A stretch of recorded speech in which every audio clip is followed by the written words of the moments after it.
Hey guys, Sebastian here from Walnut Vintage. Welcome to our gallery.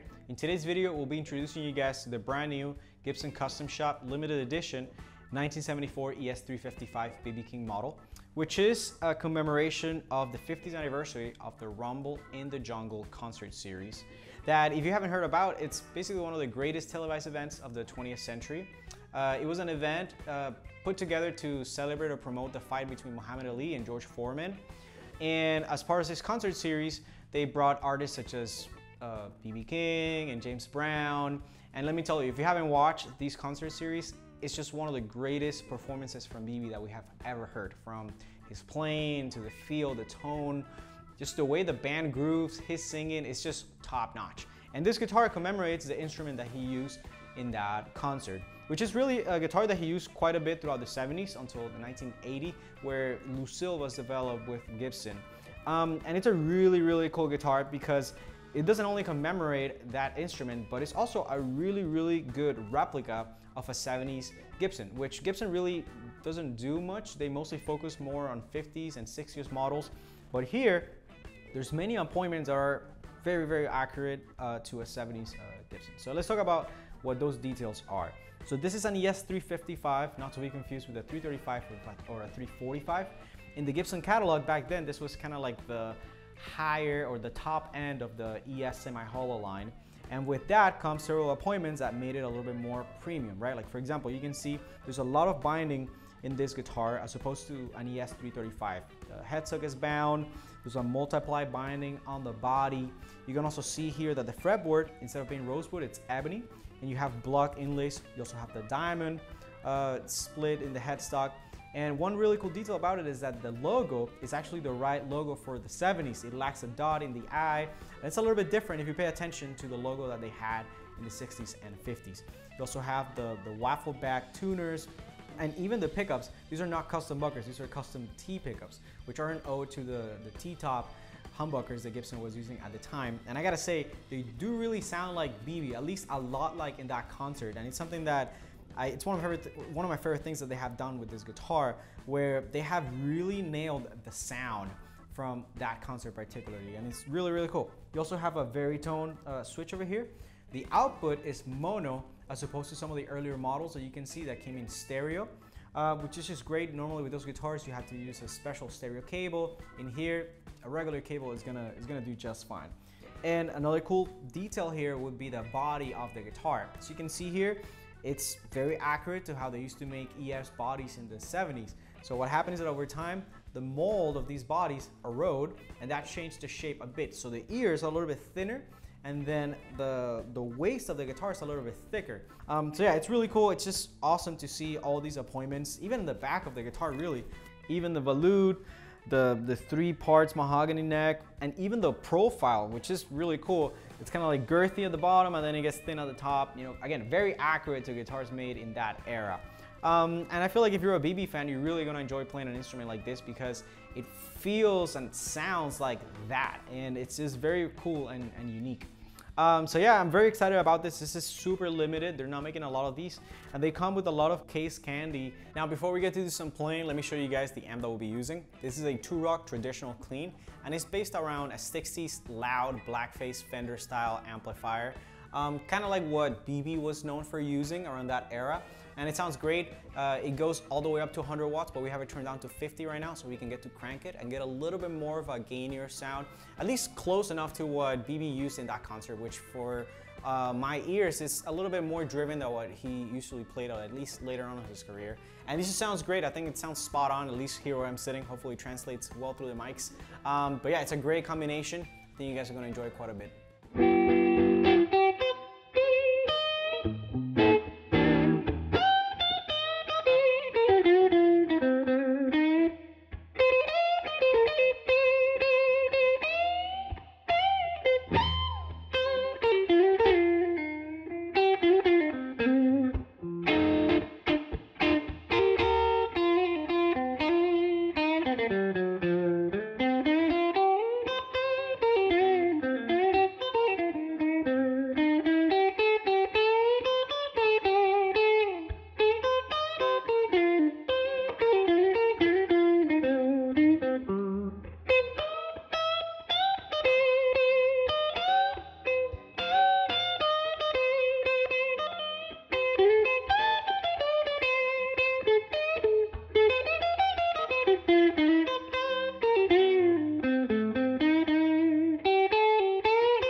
Alright guys, I hope you enjoyed this video. If you want to find out more about this gear, links will be down below in the description. Head over to walnutvintage.com so you can see all the amazing things that we have in stock. And if you guys want to support this channel, give us a thumbs up and consider subscribing. And for more content like this, you can follow us on Instagram at @WaltGraceVintage. My name is Sebastian. Till next time.